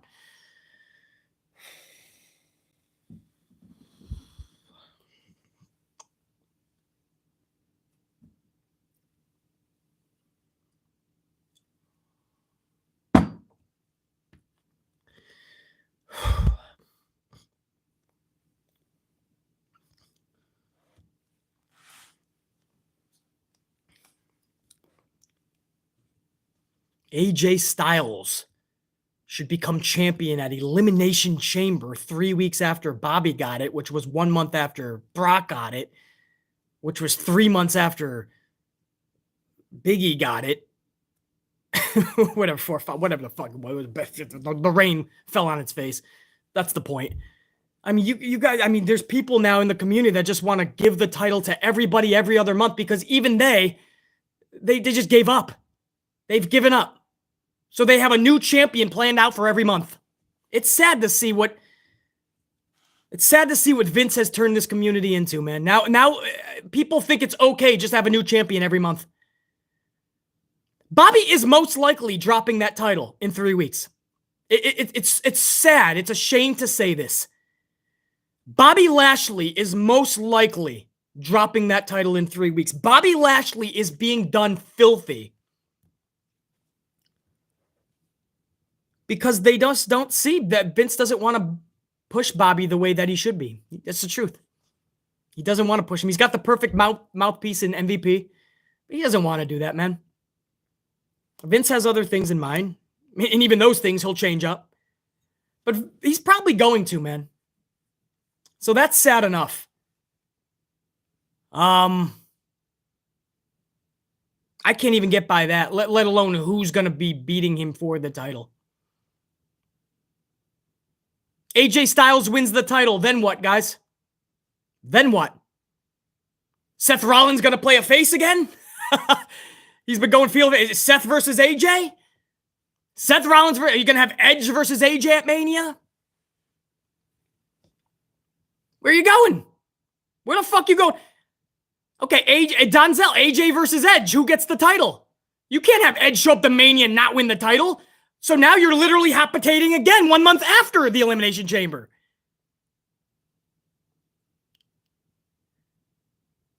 JR9, exactly. Edge versus AJ wouldn't even need a title, so that makes no sense, first of all. AJ Styles versus Edge, you guys told me before that they never even faced each other. That doesn't need a title. But if you have Edge versus AJ, Edge can't go in there without winning the title. So now you're telling me it literally is hot potato. In 3 months, it went from Big E to Brock Lesnar to Bobby Lashley to AJ Styles to Edge. 5 champions in 3 months. Oh, please. I hope you guys never book. Anybody who thinks that's just... I hope you never book for WWE. Oh my God, no. We cannot have 5 champions, guys, in 3 months. 5 world heavyweight champions. I know gone are the days of Pedro Morales, Bob Backlund, Bruno Sammartino, Hulk Hogan when they held it for 1,000, 2,000 plus days. I know those days are gone. Roman at least looks like a champion over there. But come on, 5 champions in 3 months. You guys don't see a problem with this? That's not even hot potato anymore. That's a burning potato. We're passing that shit around and it's literally on fire. That's Vince McMahon type booking. Come on, guys. You can't book like that, dude. AJ Styles wins the Elimination Chamber. Edge beats him at WrestleMania. 5 champions in 3 months? Stop it. Stop, man. This is why. This is one of the reasons this fucking company is in a shitter. Decisions like that. That's Vince McMahon booking. You guys can do better than that, bro. Whether you think he's a good champ or not, you gotta roll with Lashley. Vince did erratic, reckless, negligent booking when Roman came down with the pandem. Came down with the 19. Okay, well, you made your bed, now you gotta lie in it. Now, here's a crazy concept. Book Bobby like a fucking beast, bro. Badass storytelling. You have to put the remote down. Oh, fuck. I didn't give Bobby a second look since he's been back, but damn, he's involved in something awesome now. You just gotta have fun and get creative. Bobby's your champion till Mania. He has to be. Can't play hot potato.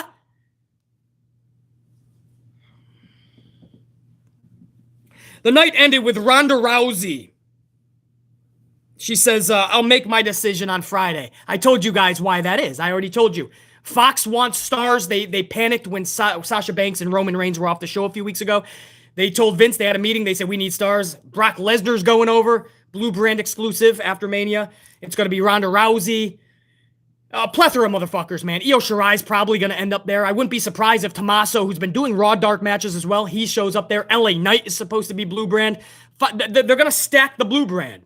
Ronda, from what we're hearing, man, it should have been Ronda and Becky. I don't even need to see that anymore, by the way, in 2022. But that's probably the better match. But all signs point to Charlotte Flair, Ronda Rousey, because Fox wants Ronda Rousey. They were a big part in bringing this deal to its fruition to bring her back. And it was Charlotte Flair. We heard the latest report that Charlotte Flair was pestering McMahon to actually bring Ronda back for a match again at Mania. So everything is pointing, unfortunately, I hope we're wrong. I hope it gets changed. Everything is pointing to Ronda Charlotte at Mania. And Ronda pretty much guaranteed that by looking at Becky and going, I'm not going to make my decision, but I'll make it Friday. Well, Friday, Becky won't be there. It's going to be Charlie. Ronda Rousey says, I'll make my decision on Friday. And then, so Becky Lynch actually came out and confronted her, by the way. And that's when she said, I'll make my decision. But I think Ronda also, gave her an armbar takedown, an arm drag takedown, some shit, and fucking says, I'll make my decision on Friday. And then she walks off. Ronda Rousey looked so disinterested, man. Literally. I was thinking, can you be a little bit, just a little bit more interested in this shit, man? Ronda she tries too hard to play a character. She doesn't understand. You just gotta be Ronda. Just be Ronda. If you want to tell the fans to fuck off, tell them to fuck off. She already said after the Rumble, she did a post-backstage interview, and she told the interviewer, Sarah Schreiber, whatever her name is, she said, this time I'm not going to fall for the fans. So, I mean, she's playing a little bit more on that fucking line, but a little bit more even heelish. Well, great. Now you're going to be taking on a heel in Charlie Flair, and this is going to go nowhere because nobody can connect with it because you have two fucking heels, basically. If there's no connection, just be Ronda. Be you. Whoop ass. Don't try to be a character. Be a character. Lita then confronts Becky after Ronda walks away. Lita kind of goads Becky Lynch into giving her a title match at the Elimination Chamber. And I told you guys earlier, this was the only part of a 3-hour show. Only part in the entire night where I gave a fuck about anything, man. Hearing Lita's music, Lita coming down, Lita still looking like she can rock, Lita in a match with Becky Lynch. Bro, if they said Mania and we had to wait 2 months, I was actually going to be okay with that, guys. I know a lot of people would complain, oh, that's too long. I would have been awesome. It would have been awesome. I think Lita can absolutely still hold a 2-month storyline. Again, Vince just has to give her something awesome. Even semi-good, and Lita can rock with it, with Becky. I'm not going to throw shade to Becky. Becky and Lita can absolutely hold a 2-month storyline, but it's only going to be a 3-week storyline. I don't even know if it's going to be a story. Little bit of a dream match for a lot of people, for a lot of fans. Lita and Becky should be pretty damn fun. Only part of the night where BC actually said, hey, I give a fuck.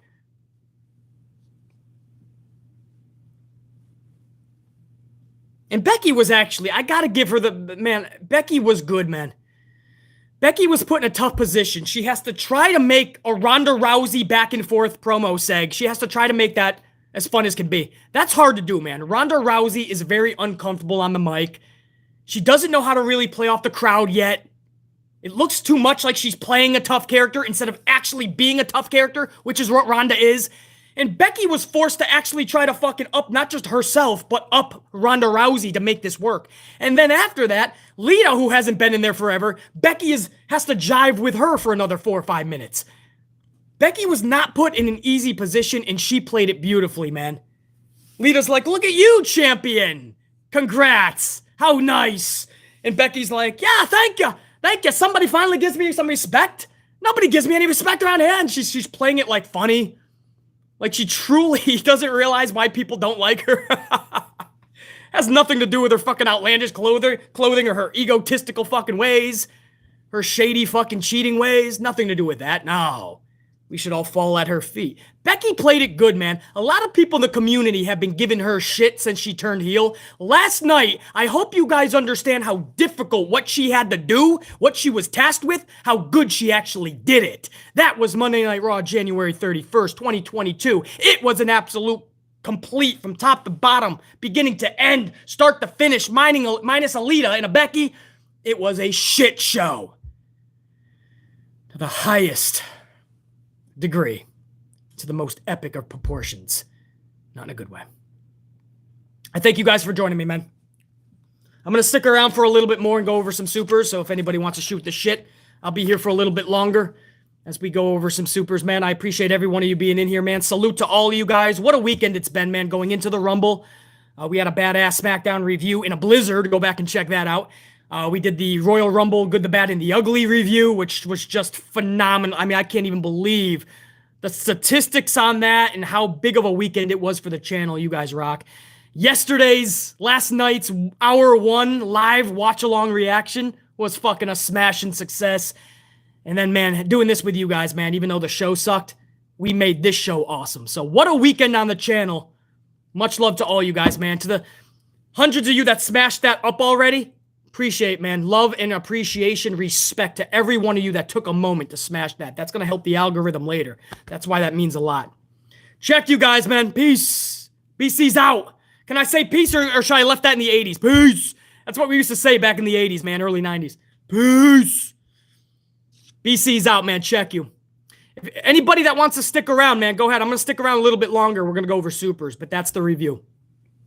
Check you guys for everyone taking off. Bye. Bye. See ya down the road, as Stone Cold says. I'll see you down the road. Bye, guys. Check you. Thank you. Let me get a sip as everybody exits out, man. Anybody sticking around? I'll join you in a second. Check you guys.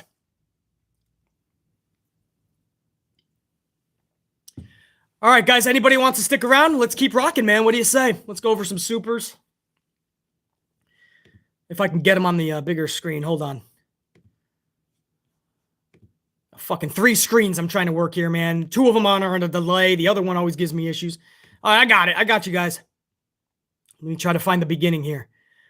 Trev Reigns, the tribal god, man. You're always the first one lately, I noticed, Trev. Much love and respect, dude.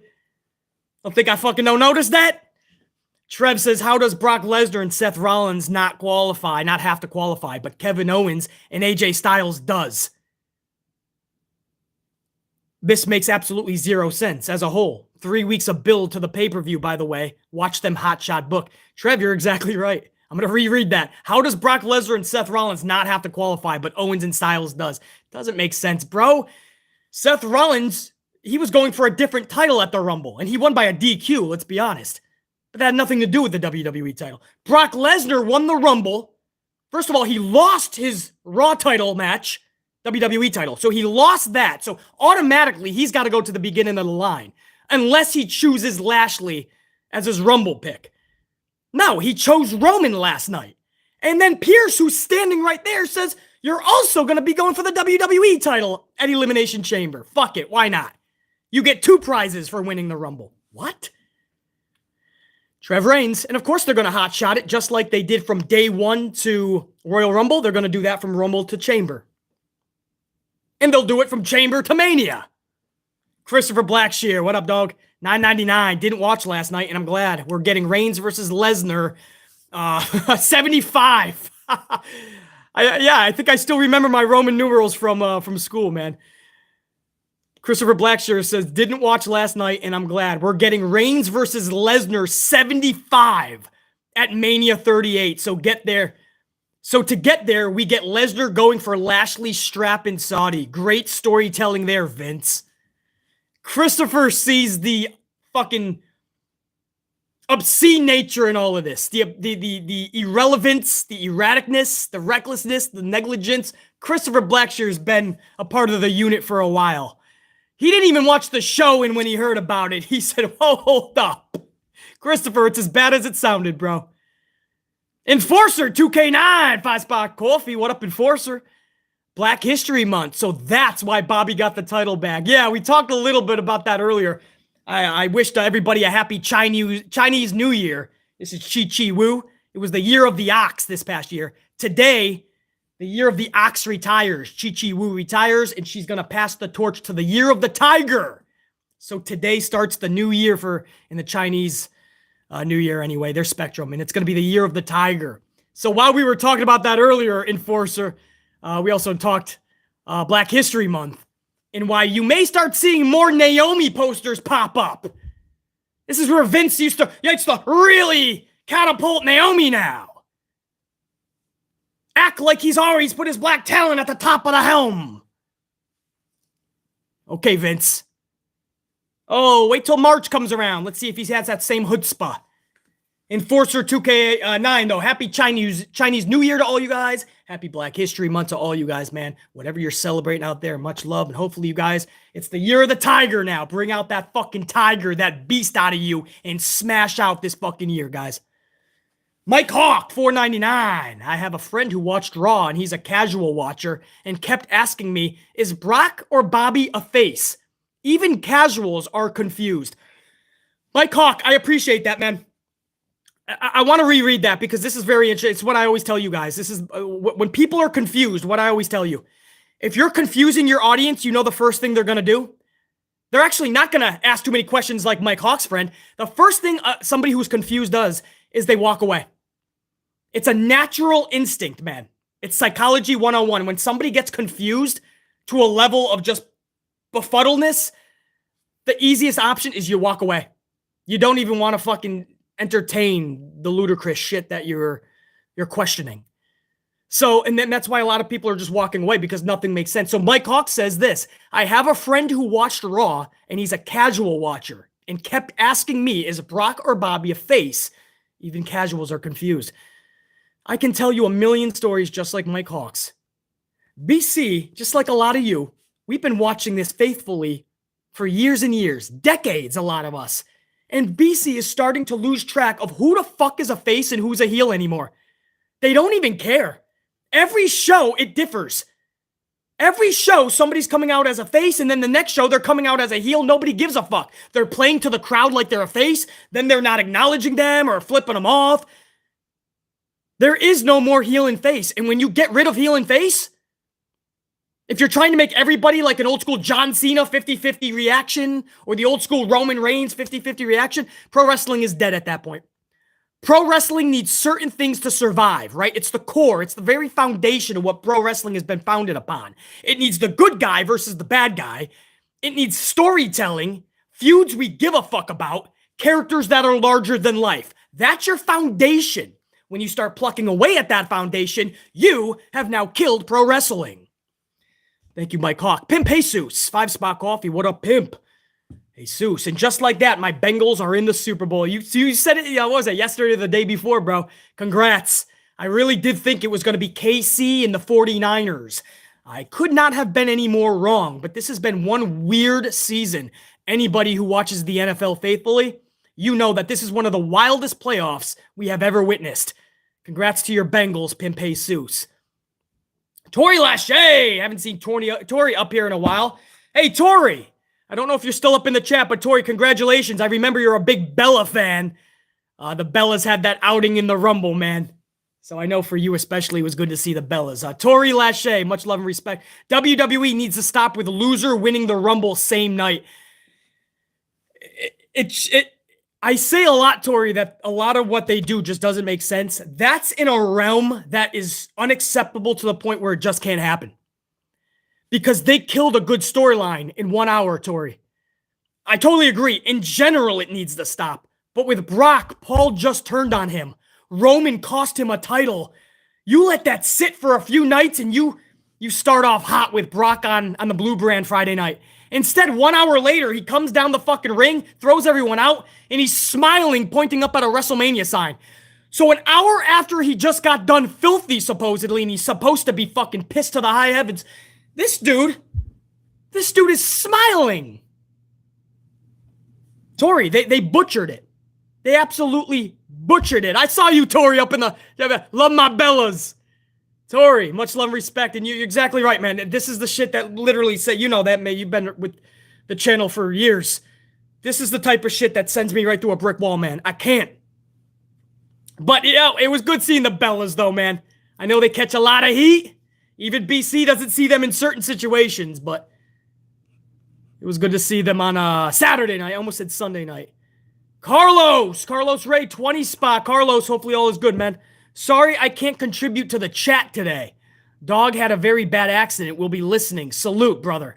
Oh, Carlos, man. Much love and respect, dude. All the best to your dog, dude. I love animals way more than I love humans, man. They're way more sincere. they're much, they're more, what's the word I want, man? They're not fucking dicks. They're not fucking douches.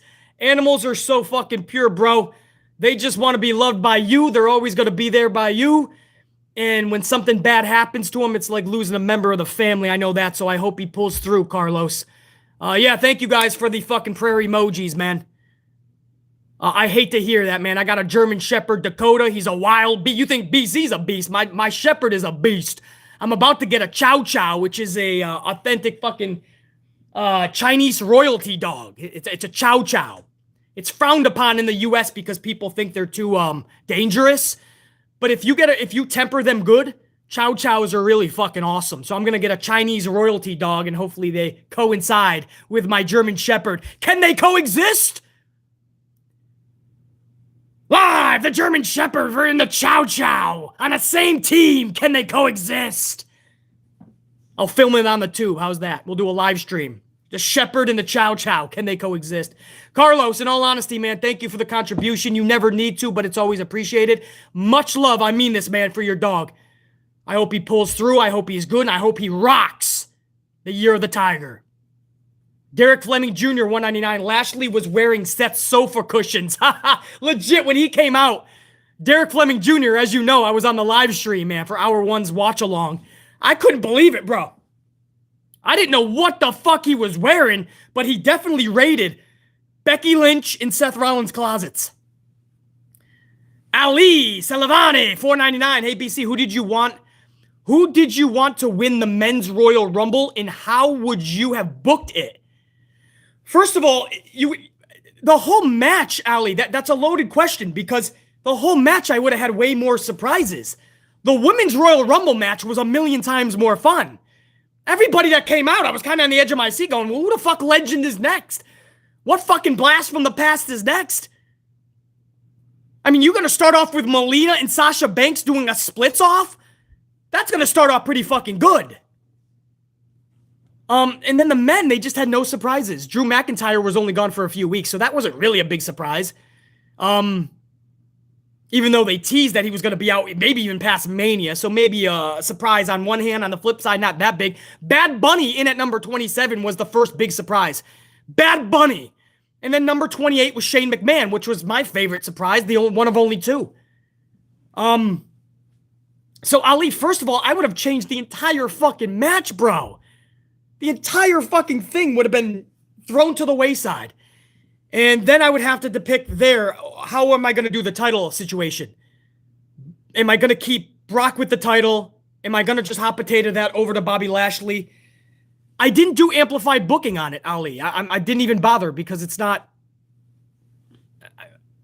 I'd be giving myself a headache by trying to make sense of Vince McMahon's mess, by trying to clean up Vince's mess, and book this shit the right way. I'd give myself a headache and all of you.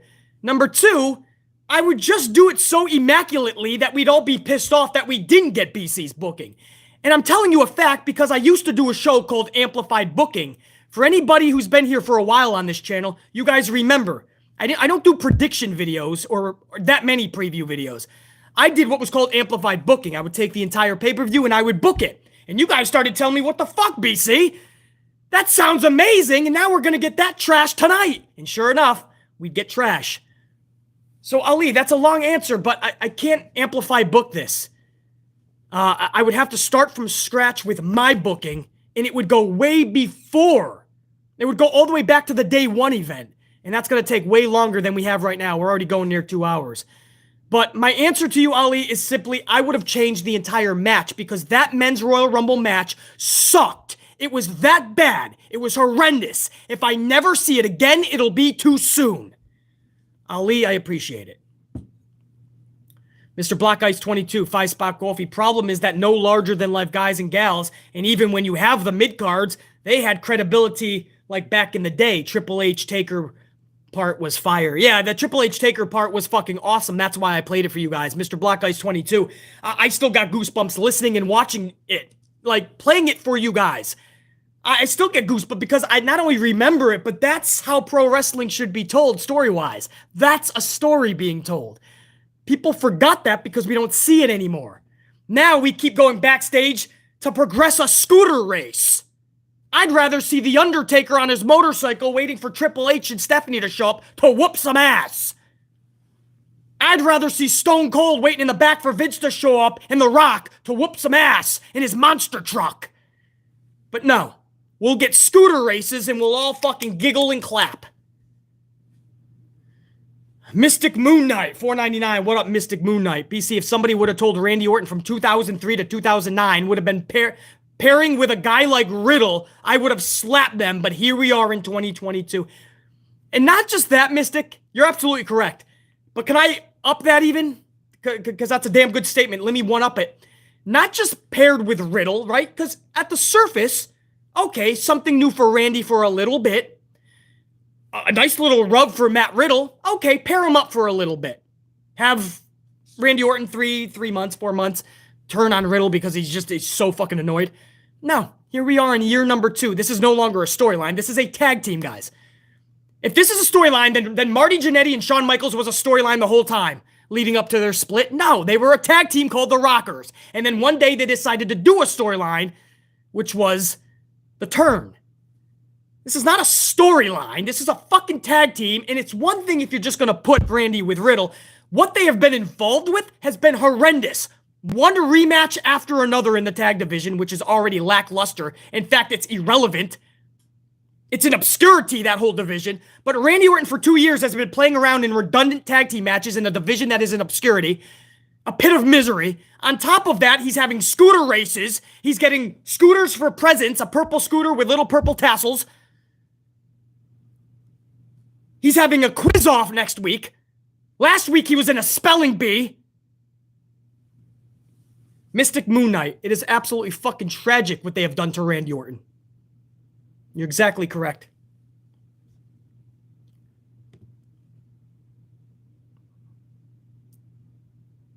Jimmy Fingers 2019.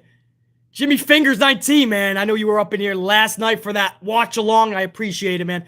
I always love when you guys do the double dip, man. Last night, you're able to catch me, and this morning, Jimmy Fingers 19. Listening to that Taker Triple H clip from '02 just confirms wrestling has passed me by, and maybe it has for all of us. Target audience for WWE is the age 5 to 10 demo, basically. TK has the opportunity to take it, but he is not doing it either. Yeah? It's amazing, Jimmy Fingers. It's right in Tony Khan's lap. He's just a couple of mega storylines away. He's got the talent. He's got the TV time. He's got the audience sitting there. He's 1 to 2 big storylines, and Tony Khan just can't connect yet.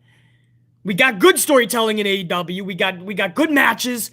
It's more good than not. But Tony Khan is just a couple of major storylines away. It doesn't have to be like Austin McMahon. It doesn't have to be like the NWO storyline. But they need something massive. And AEW will skyrocket. Tony Khan has not found what that one storyline is yet. And you're absolutely right, man. That Taker Triple H clip, as I just aforementioned, goosebumps still to this day. It's what we don't get anymore, and it's tragic. Scooter races, Jimmy Fingers. I think it's definitely passed us by. I think we refuse to just let it die. I think that's what it is. And we're going to keep trying to make it fucking better. Jimmy Fingers 19. Appreciate it, man. Christopher Blackshear with another $1.99. After Hook's debut, WWE tweeted, send Veer. Is that a real thing? Hey, Christopher, can anybody, or Christopher, can you confirm that? Did WWE really say send Veer, or was that just a joke? Because that is actually funny. They didn't do that, right? It's sad that I have to say that because the company is so clueless. They would do something like that.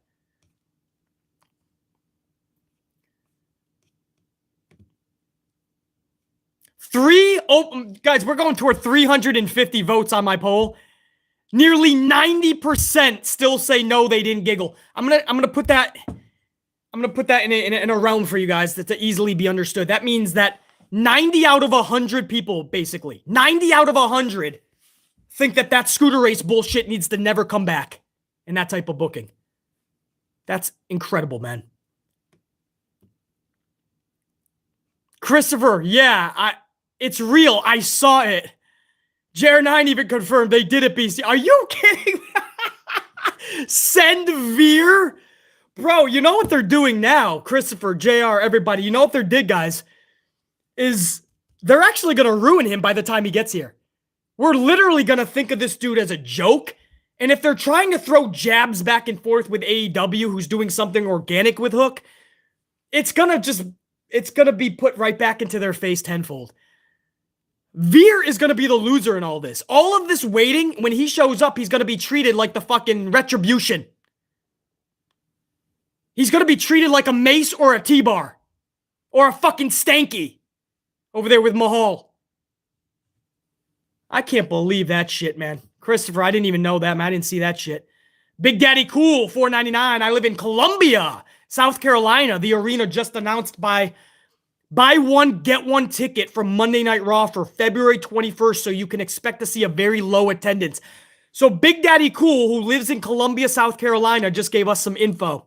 Apparently, WWE is doing a buy one ticket, get one free. If you buy a ticket to the show, bring a buddy. They're going to try to pump up the fucking venue so it looks a little more crowded. Wow, Big Daddy Cool. That's what he does, so I'm not even shocked, man. Thank you for that info. Jesse Borsler, 5-spot. I just stopped watching WWE Weekly after 20 plus years, and now I'm glad I don't watch. WWE is an embarrassment to professional wrestling and in general. Jesse Borsler, man, you nailed it right on the fucking head! Exclamation point at the end of that statement. I hope you still continue to stop by every once in a while and say what's up to the amp unit and to the amplified, man. It's always good to have you up in here, but I don't blame you if you needed to walk away, dude. I mean, the show is that bad. Nothing is making sense anymore, and I'm going to continue to put up the good fight for all you guys, but I don't blame any of you if you got to take off and just call it quits.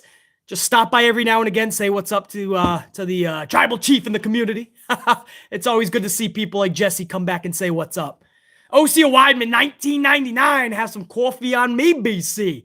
Osia, I will. I appreciate it. I got the bigger one today, man. Usually I do like the sizes like this because I have about 15 a day, basically. A little bit of an embellishment. But no, I really do have like 9 to 12 coffees a day lately. I don't know what the fuck. But no, this one's a little bit bigger because I knew this show was just going to flip me out. So, Osia, I'm going to get a bunch of these if you don't mind.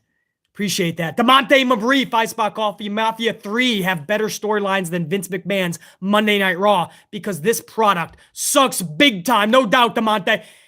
And DeMonte put sucks big time in capital letters, so I want to say it just like he wrote it. Let me reiterate with his capitals. Better storylines than Vince McMahon's Monday Night Raw because this product, you ready, DeMonte? Sucks big time. It's horseshit. I added a word there, DeMonte. Thank you, brother. Bakayuka, 2-spot. Bianca delivers a KOD to Becky in 12 seconds in the dark match. Oh, I didn't even get to see the dark matches, bro. Wait, Bianca delivers a KOD to Becky in 12 seconds. So Becky lost a match? Is that what I'm gathering? Because as much as I don't want to see Bianca losing, your champions can't lose. I don't even care if it's a live event dark match. 12 seconds, it's the same thing they did at SummerSlam when they beat Bianca in 26 seconds. So 2 wrongs don't make a right. You can't keep doing this booking, man. You can't keep having these 2 lose in 10, 20, 30 seconds, whether it's a dark match or at a live event. And I'm hearing that it's going to be Bianca and Becky at WrestleMania. A rematch. Oh, bro. Thank you for that info, Bakayuka. Unfucking real. I will not be checking that out on any fucking platform. I will fucking bypass that. The Silent 12, 10 spots. Silent 12, what up, dude? A little sidetrack because WWE makes my head hurt from their stupidity. Danhausen. Yes, I always love saying that. Former ROH talent. He just showed up to AEW for those of you that don't know. Not WWE talent. And Denhausen showing up in AEW made me want to check him out. What a character. The girl announcer during Royal Rumble. Damn! Yeah, little cutie, man.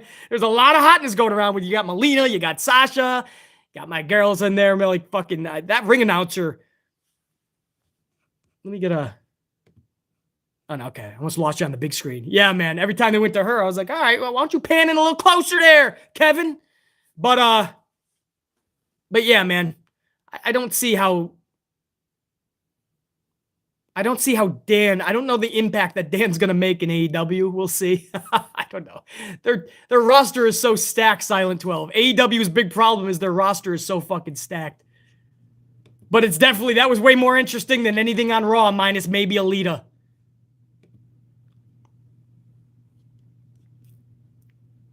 I'll tell you that much. I think I got everybody, guys. If I missed anybody, it will come up in the next hour, and I will give you a shout out in the next video, I assure you. But for now, I'm going to let you guys go about your way. We've been here almost a couple of hours, and this was a shit show last night. So I didn't even want to go 2 hours, but I love talking pro wrestling with all you guys, so I appreciate it. And thank you to the near 400 that contributed to this poll.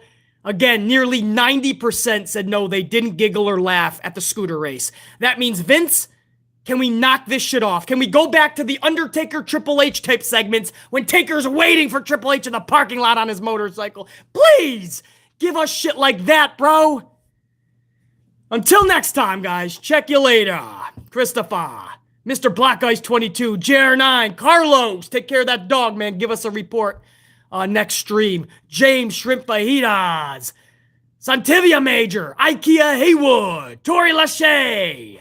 I got my boy JR9, right? Bakayuka, Christopher Blackshear, NJPW Girl, Robert Coleman, Tony Partida, Marie Applewhite. I got Ikea, Santivia, I got Gregory Ramos, Damonte Mabry, Iron Riaz, Pimp Jesus, Renee G, LaTanya Johnson, Trev Reigns, the Tribal God, Sir Charles in this bitch. See what I did there, Sir Charles. And all my amp unit, man. Beast Morgan, all you guys, man. I'm on a little bit of a delay, but Salud, Paul German, Enforcer 2K9, Mini Lemmy, Temmy Davis. Guys, let me make sure I got all my Jesse Borsler, Big Daddy Cool. I want to give a special shout out to my VIP supers. Big Daddy Cool, Christopher Blackshear, I got Jimmy Fingers 19, all the love and support. Jimmy Fingers 19, Mystic Moon Knight, Mr. Black Ice 22, I think I did get. Ali Salavani, I just love saying that. Derek Fleming Jr., I got my Carlos Ray. Mike Hawk, I think I got everybody, yeah, supers anyway. Eddie, I got Renee G. Man, what the fuck? Now it wants to stutter on me. Everybody, my entire amplified unit. How's that? Now let's go, man. We got it. It's the end of the year of the Ox. She's gonna retire right now. Good job, Chi Woo. Yeah, bitch. Did you hear her? She just said, yeah, bitch. I taught her right. And now we're gonna begin the year of the Tiger. Happy Chinese New Year to all of you, man. Fuck. Just bring out that fucking inner Tiger, bro. There's no more excuses. Whoop 2022's ass. Don't wait for the year to come to you. Go to the fucking year. Check you later. Yeah, bitch. Check you guys. I got everybody on the soups, man. I got everybody on the soups, didn't I? Yeah. So, my assistant went for more coffee. I gotta hit my own music, guys. What do you want from me? I had to hit my own music, man. She went to get coffee 2 hours ago when we started the stream. She isn't back yet. Guess who's getting fired? Bye-bye, Steffi. That's what you get for burning my taxes last night, too, you fuck. Check you guys out. Salut!